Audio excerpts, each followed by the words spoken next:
Hey, good morning, good afternoon, good evening, wherever again it is from around the world that you happen to be joining me. And I trust that you're safe in these troubling times.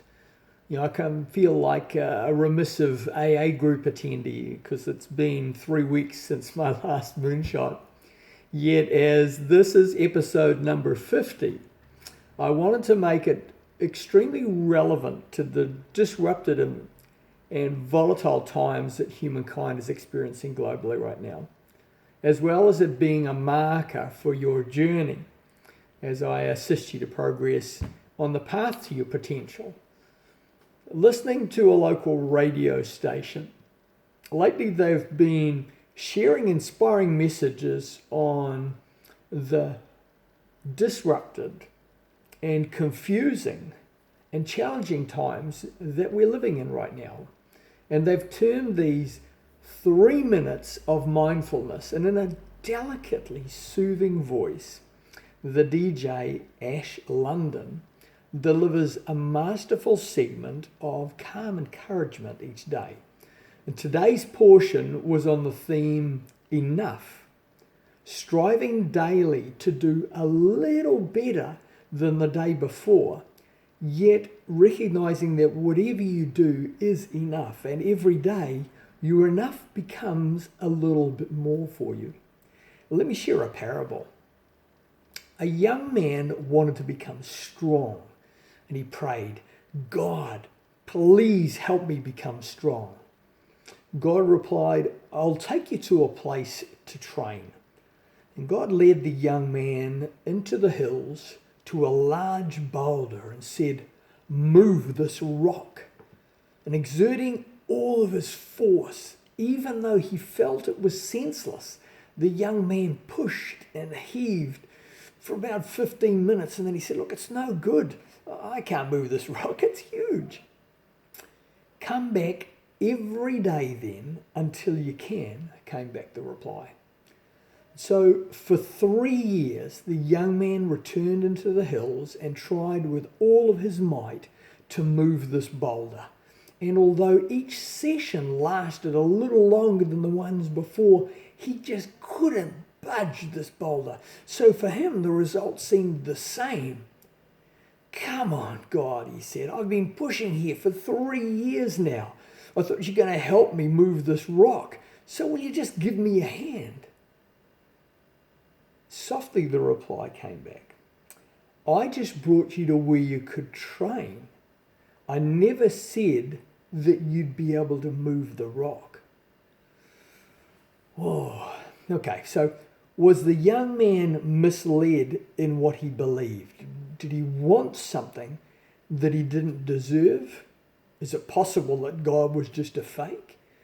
These and many other similar messages fill your mental and mind's inbox constantly through the day as you consider the choices that are before you and the actions that you've taken to lead you up to where you are now.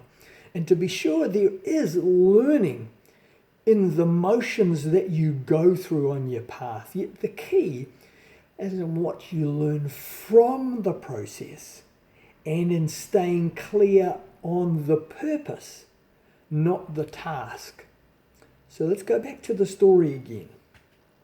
So God says, "I never said you'd be able to move the rock. You asked me to help you to become strong.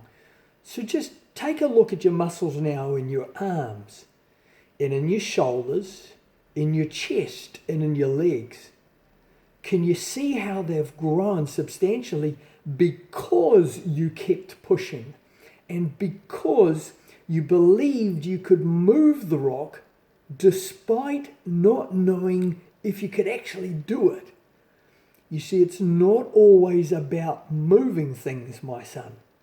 Most often, simply applying yourself consistently to the action required for the challenge will bring the results that you seek. So if you're willing to discipline your mind and your body, your time, your thoughts, words, and actions to face new challenges, to venture beyond your comfort zone, to learn new things, to expand your vision, then opportunities of significant growth will appear before you as you concentrate on the task that you're performing and the reasons that you're looking to gain from it. One of my mentors is Marshall Goldsmith. He's the #1 leadership coach in the world. And one of his books is entitled, What Got You Here Won't Get You There. And this message is something that I've shared several times to groups, and is a reminder that where you are now is simply a result of your past efforts and thoughts, words, and actions. Yet to exceed this point, you need to apply new skills, new learning, new courage, new knowledge, and new help. The things that you've experienced and learned in your life so far have been to qualify you for what you have now. Yet they were also to prepare you for what lies ahead of you in your journey if you are willing to move forward. However, you are yet to and will need to learn and experience greater things to achieve and fulfill what will ask from you more than what has been required to date if you seek to realize your potential and exceed your current position and your past results. So with that said, look back to remember with humility and gratitude where you've come from and those who have guided you so far. Look down to keep yourself grounded to your values and your beliefs as you step forward. And look ahead to embrace your potential, yet to unfold in the future that's before you. And as always, do it as you live, love, and serve. Happy 50th. Looking forward to more ahead.